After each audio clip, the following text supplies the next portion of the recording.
be able to worship together today. We're in this series, you see there, it's called Today's Special, Dining with Jesus. And so I need to know, any foodies out there? Anybody would say, I'm a foodie. That's someone that has a particular interest in food. Let me see those hands again. I see a few hands. Okay, don't be shy. Don't be ashamed. I am as well. I love good food. But when we started this series, somebody actually said they were married to someone who food wasn't an issue for them. They're like, they just kind of eat because they have to survive. And there's this statement out there that we either eat to live or we live to eat. So I'm curious, which side of that equation are you on? How many of you would say, I eat to live? It's just something I have to do to stay alive. Anybody? Raise those hands. I see them. Okay, I see a few people. How many of you are like me that you live to eat? There we go. Thank you. I am not alone. I love food. That's my problem. That's why I put this shirt on this morning. I'm like, it's a little tighter than I want it to be. Let's push it out here, So it's not, there's just something about it. When you taste something that's really good, and why stop with a little of it if I can have a lot of it, And so that's how I live. But here's some more questions. I'm just curious. Any of you out there like to cook? Any of you like to cook? Okay, we've got some cooks. Now here's the other question. When you cook, are you, like my wife, let's just see what we have in the pantry. Let's just throw some things together, a little dash of this, a little dash of that, and just whammo, blammo, it comes out amazing. Any of you that kind of cook?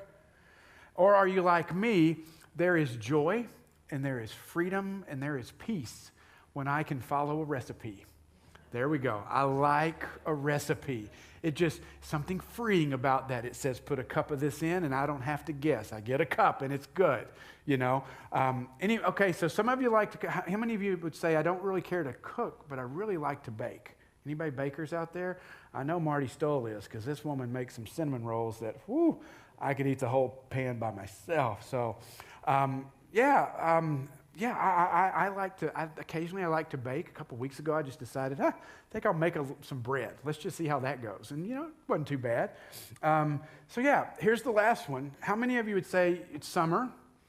Weather's been great, right? How many of you like to grill? Like to be out there on the grill. How many of you say you're a grill master? Any grill masters out there? See, I'm not. I'm not a grill master. That would be Carrie. Carrie's much better at it than I am, but I step up and do it so she doesn't have to do it. So I will get out there on the grill. Well, it is Father's Day, and of course, when we're here, we love to recognize all the men in our service, and we've got a little something special for you today. And so what we're giving away to all the men in the room today is Ashworth's old-fashioned barbecue seasoning, right there. Now, to be fair, I just told you I can't work without a recipe. So yes, I found a recipe online and we put it together. And this is great. We've tried it. It's great on meat and hamburgers and whatever you have. And so that is our gift to you, just as something a little fun. And Liz designed the label for us. Doesn't that look professional? And she does a great job there. Yeah. Now, it's our special seasoning, and so enjoy it. If you're brave enough and you want to, dip a little in your hand to taste it, feel free. I will warn you, it's a little spicy. There is cayenne pepper in there, and as Liz was putting those together in the foyer this week, cayenne filled the air. Kind of made your eyes sting a little bit. It's not that spicy, but it is a little bit. So thanks, Liz. Did we get everybody taken care of? No, Oh, you're getting another box. There we go. Liz is doing a great job as my Vanna White this morning. Look at that, so showing the letters. Isn't that great? Well, as I said, we're in this series that we're calling Today's Special, Dining with Jesus. Now, why are we doing this? We're like week 3 into this. It's kind of a strange thing to do, right? Just to kind of pick out moments where Jesus ate with people. And yeah, it's kind of strange, but I think we all know food matters. Meals matter. Meals are just full of significance. In fact, there's a book that's called Hungry City, and the author Carolyn Steele writes this. She says, few acts are more expressive of companionship than a shared meal. Someone with whom we share food is likely to be our friend or well on our way to becoming one. And we certainly see that with Jesus, is that the last 2 Sundays, who did he share his table with?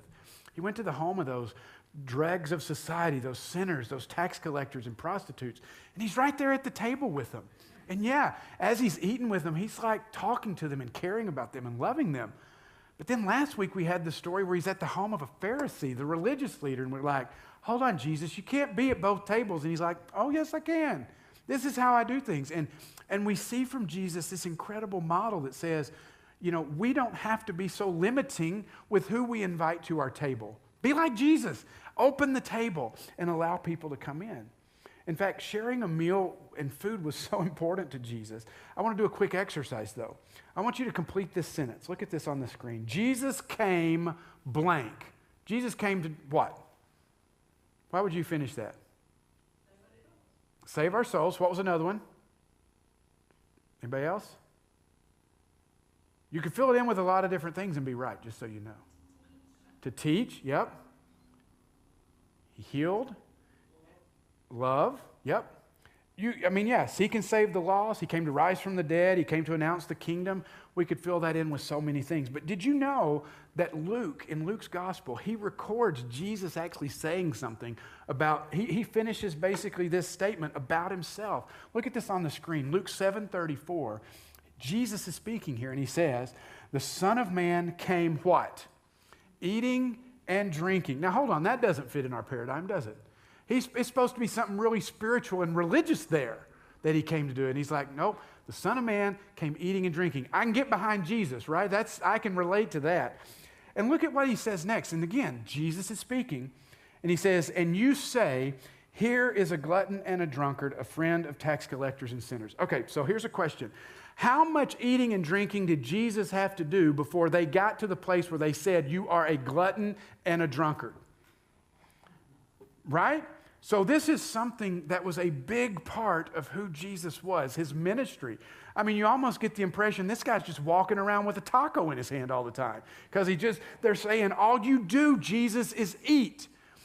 Isn't that fascinating that Jesus takes time here to point that out? That you guys say this about me. And he doesn't say, I'm not. He says, yep, the Son of Man came eating and drinking.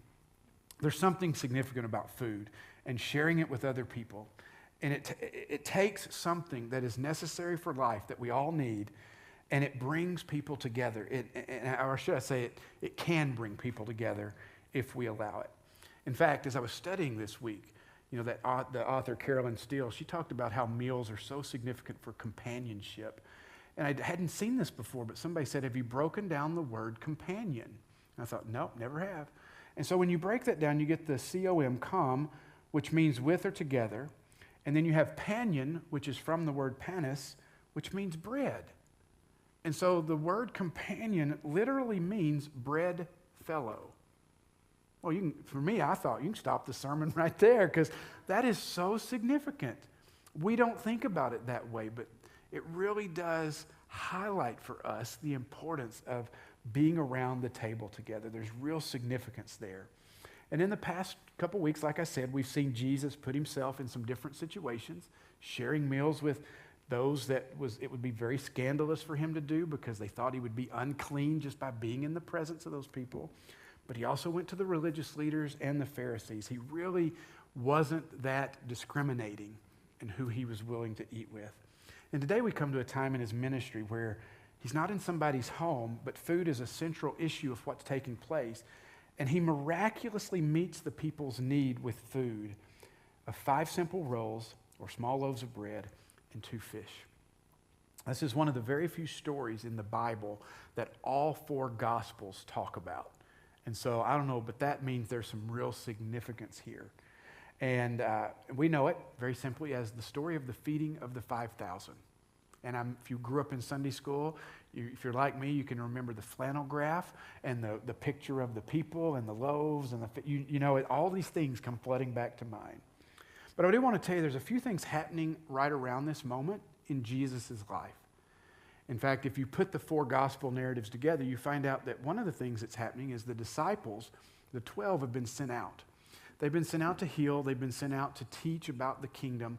And they're now coming back to Jesus to kind of report about what's going on. And so in that moment, Jesus is wanting to visit and talk with his disciples. So he's trying to get away, but the crowds won't let him. But there's also something else happening here that in Mark's gospel, he throws into this narrative that this was also around the time that Jesus' cousin John the Baptist was beheaded, that he was killed. You know, John was a very vocal, kind of prophet-like guy. He's telling people, repent for the kingdom of heaven is at hand. And he was very vocal about Herod, the king, King Herod's marriage. Herod had married his brother's wife, and John was speaking out about it. And Herod didn't like it, so he arrested him. And in a strange story where there's a birthday party, and Herod asks his stepdaughter, anything you want, I'll give it to you. And she says, I want the head of John the Baptist. And Herod kills him, beheads him. And so at around this time, Jesus is processing his disciples going out and coming back, but also the emotion that he would have had for his cousin John being beheaded, the one who baptized him, the one who had pointed others to him. So this is all kind of taking place. We're going to read through Mark's gospel to kind of pick up the story. So in Mark chapter 6, here's what we have. It says, the apostles gathered around Jesus and reported to him all they had done and taught. Then, because so many people were coming and going that they did not even have a chance to eat, he said to them, come with me by yourselves to a quiet place and get some rest. So Jesus is trying to listen to them and get them to a place, and it's too chaotic, and I can understand that, and says, let's go over here. So they went away by themselves in a boat to a solitary place. But many who saw them leaving recognized them and ran on foot from all the towns and got there ahead of them. Poor Jesus. He just wants a moment to breathe, and they won't leave him alone. It says, when Jesus landed and saw a large crowd, he had compassion on them. Now, see, this is where Brent and Jesus differ. Because Brent would have just put his hands up and said, no, go home, come back tomorrow, I need to rest. But it says, Jesus had compassion on them because they were like sheep without a shepherd. So he began teaching them many things. By this time, it was late in the day, so his disciples came to him and said, this is a remote place. They said, and it's already very late. Send the people away so that they can go to the surrounding countryside and villages and buy themselves something to eat. But Jesus answered. He said, you give them something to eat. And they said to him, well, that would take more than a half a year's wages. Are we to go and spend that much money on bread and give it to them to eat? How many loaves do you have? Jesus asked. Go and see. And when they found out, they said, 5 and 2 fish. Then Jesus directed them to have all the people sit down in groups on the green grass. So they sat down in groups of hundreds and fifties. Taking the 5 loaves and 2 fish and looking up to heaven, he gave thanks and he broke the loaves. Then he gave them to his disciples to distribute to the people. He also divided the 2 fish among them all. They all ate and were satisfied. And the disciples picked up 12 baskets full of broken pieces of bread and fish. The number of the men who had eaten was 5,000. Now, I read stories like that and I think, oh, to have been there. To be there as a part of the crowd of the disciples to experience what was going. And I have so many questions about what's happening here. And we're going to get to some of those. But as you read the other gospel accounts of the story, we find that these crowds, they know about Jesus, they've heard about him, they know he can do great things, they like what he's teaching, and they're tracking him down. And even though he's hungry, and even though he's tired, and possibly a bit emotionally exhausted from what happened to his cousin John, he doesn't push them away. He doesn't say, go home and give me a break. He actually welcomes them. He talks to them about the kingdom. And in Luke's gospel, we read that he does some healing in that moment as well. And if we take this story just by itself, there's really a danger in that. Because this story isn't just a standalone story by itself. In fact, as I said, there's significance that all 4 gospels talk about it, Matthew, Mark, Luke, and John. But it's also a part of a bigger narrative, a bigger story that God is telling. And there's so many details in this story that I believe that the crowd that day would pick up on and see things and go, oh, we've been hearing about this. This is something that we've been being taught for years. And it begins with even the way that they thought the Messiah would come. They're looking at Jesus and they're really trying to evaluate whether he is the Messiah or not. But they knew that when the Messiah would come, food, a banquet, feeding masses of people would be a part of it. In fact, Isaiah chapter 25 records this. It says, on this mountain the Lord will prepare a feast of rich food for all peoples, a banquet of aged wine, the best meats and the finest wine. And so as Jesus does this for this crowd, this would be playing in their minds. Oh, I think I remember Isaiah talking about this, writing about this. That was in the scroll that we've read. But then you dig even deeper and you realize that there's even more that points us to this narrative God is bringing forth from the Old Testament. For example, even the way Jesus provided and the bread. Because, see, they were very familiar with the Exodus story. They knew about Moses. And what happened when Moses led the people through the Red Sea and they're in the wilderness? And, of course, these gripey people, man, they just complain the whole time. They, what have you done? You're leading us out here to die, whatever. We're starving to death. And Moses, what does Moses do? He prays. And what does God do?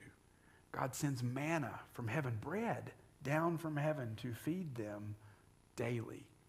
And so as these people are here with Jesus, as Jesus is breaking the bread and they have this food, they would have seen this as a picture of Moses. Not just the Moses come back, but a new, better, a greater Moses. They would have put this together. That past, these sacred stories from their past, a supernatural feeding then and a supernatural feeding now. But there's also another story. It's not just Moses, because there's another story about the prophet Elisha. In 2 Kings 4, we read about it. There's a baker, and he brings 20 loaves of bread to feed 100 people. And Elisha's like, yeah, feed them. And the baker's like, hold on, that's not enough. In fact, here it is. It says, the baker says, how can I set this before 100 men? But Elisha answered, he said, give it to the people to eat. For this is what the Lord says, they will eat and have some left over. And he set it before them, and they ate, and they had some left over. Sound familiar? Images of the past being brought forward. People making these connections to see these sacred stories that they'd been told now being fulfilled in a new and better and greater way in Jesus. And then there's one other important connecting point, as Mark says it. Jesus talks about, he says he had compassion on them. He looked at them and saw that they were like sheep without a shepherd. And the numerous references in the Old Testament to sheep and the shepherds like Moses and like David. And even when you read the story of Moses passing the baton of leadership to Joshua, he knows the significance of this moment because he says they can't be people, sheep without a shepherd. That exact phrasing is used and brought forward. And we see that all these things come together. And so I point this out because I just want you to see there's significance in this story. It's not just a cool story where Jesus did some miraculous thing and fish and fed a bunch of people. God is in an incredible way weaving together this story, this grand narrative from creation to the prophets and Moses all the way through Jesus through us today, this grand narrative that is being unfolded before us, which is amazing. So I love that, and I hope that brings life to Scripture for you as we see the Bible. But even beyond that, which is cool enough, as I read this story, I begin asking a bunch of questions. Like my biggest question would be how? How did this happen? Because as I think about the crowd that day, we're told it was 5,000 men. I guess women and children weren't important enough to count back then, so, sorry, all of you. But when we read into that, what that tells us is it wasn't just a crowd of men. There were women and children there, and so there were probably anywhere from 10 to 15,000 people there. Do you know what that's equal to? That is a picture of a concert at Wells Fargo Arena downtown. That is the equivalent of the people that would have been around Jesus that day. Now, I don't even know how they all got together. How do you hear Jesus at that? I don't even know how this goes on.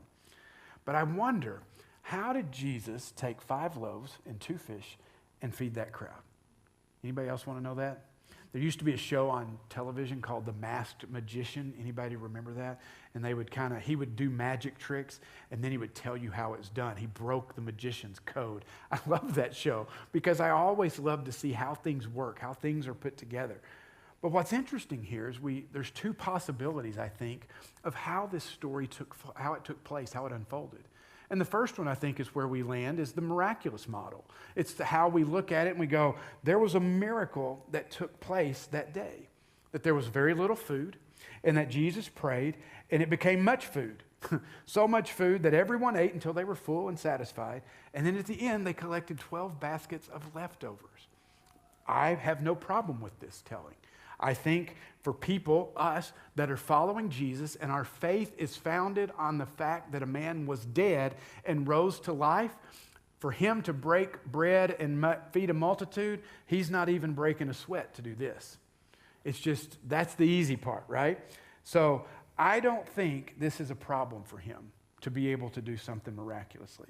Because as we even look back and you read the Gospel of John, John 1, it tells us that in the beginning was the Word, Jesus, and the Word was with God, and the Word was God, and nothing that exists was created except through him. So there was nothing. Jesus, God, spoke. There was something. So for him to speak and fish and bread multiply, great, no problem with that. But some people look at this and they go, but there's a problem there. I don't know that that could happen. Okay, I'm okay with that too. So there's an idea that's another option out there. It's called the resource model. And basically it says, as the disciples get the loaves and the fish, and the young boy shares his meal, and we get that in another story, and Jesus sets them in groups of 50s and 100s, that as they sat down, others went, oh, you know what? I forgot I had an igloo cooler with me.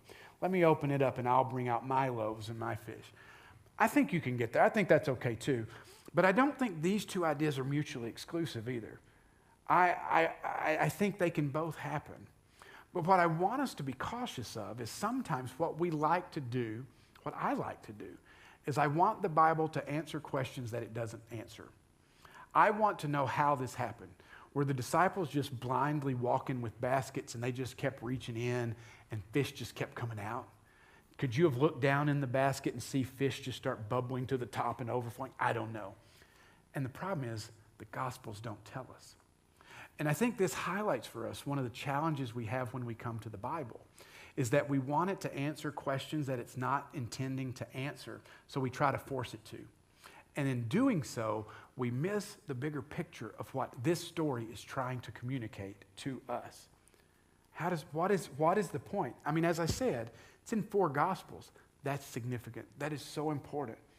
So I took a step back this week and I thought, what do all 4 Gospel writers share in all the stories? There's a few details that get, this highlights this and that, but what do they all talk about? You know where it begins? Every writer begins that the disciples saw a need, and the need was hungry people. That's the foundation. There were hungry people.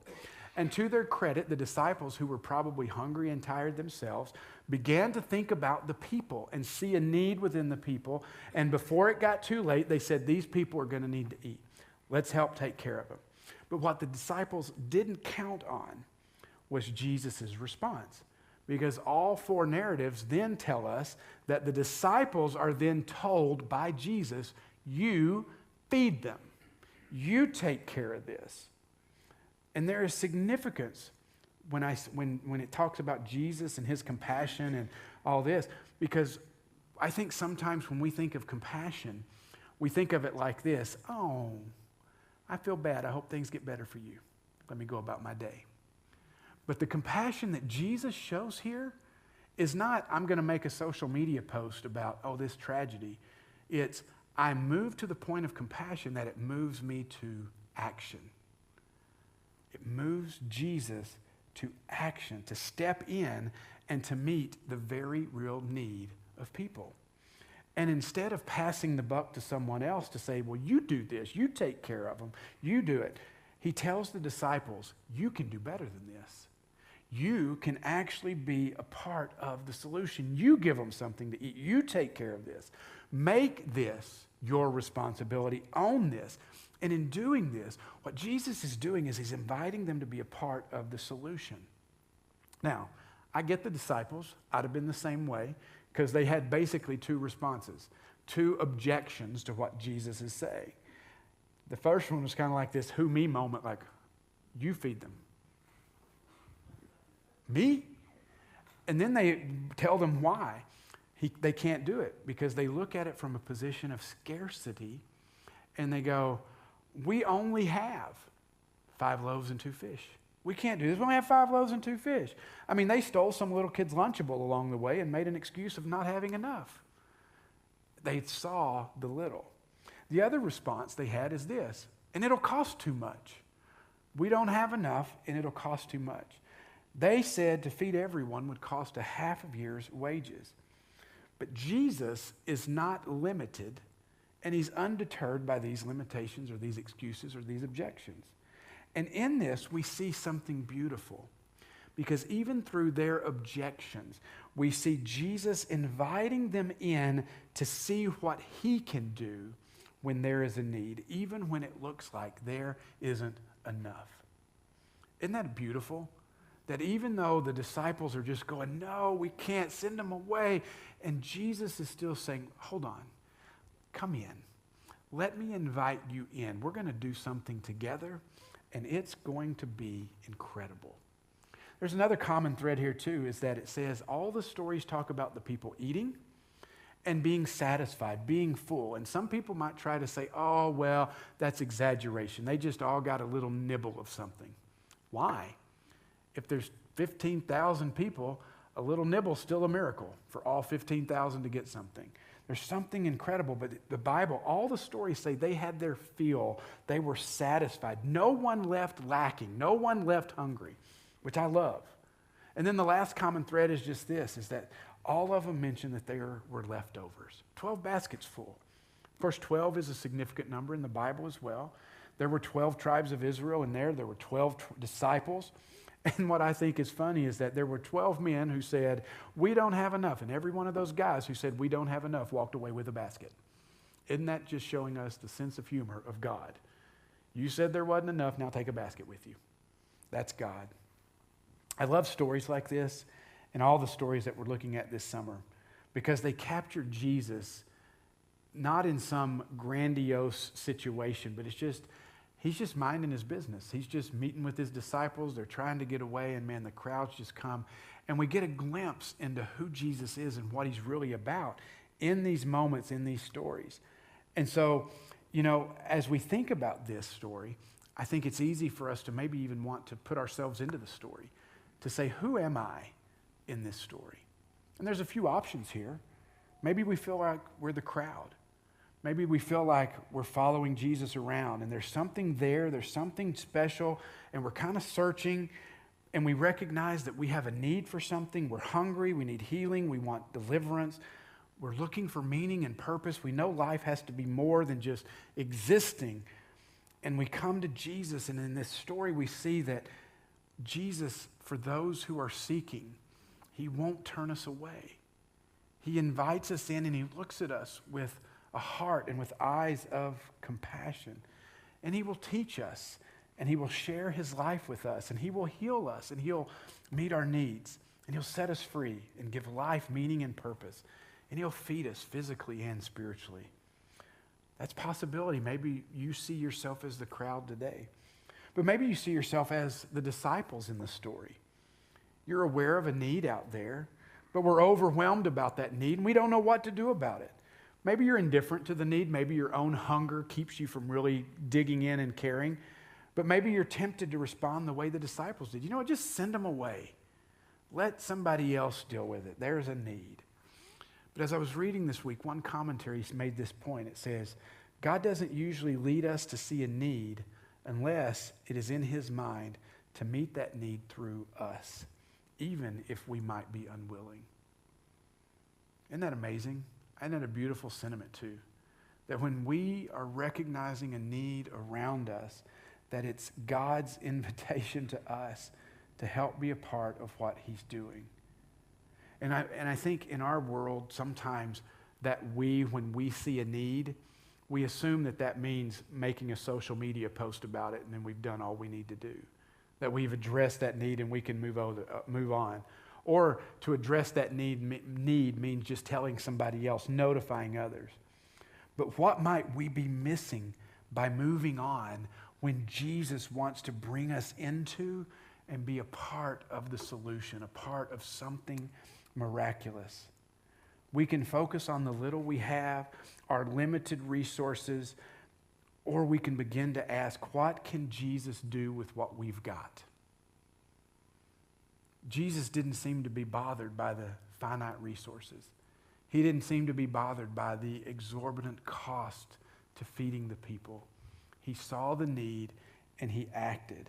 And Jesus can take our loaves, our fish, our money, our skill set, our time, energy, love, gifts, whatever we have to offer and do amazing things with it, are we willing to offer?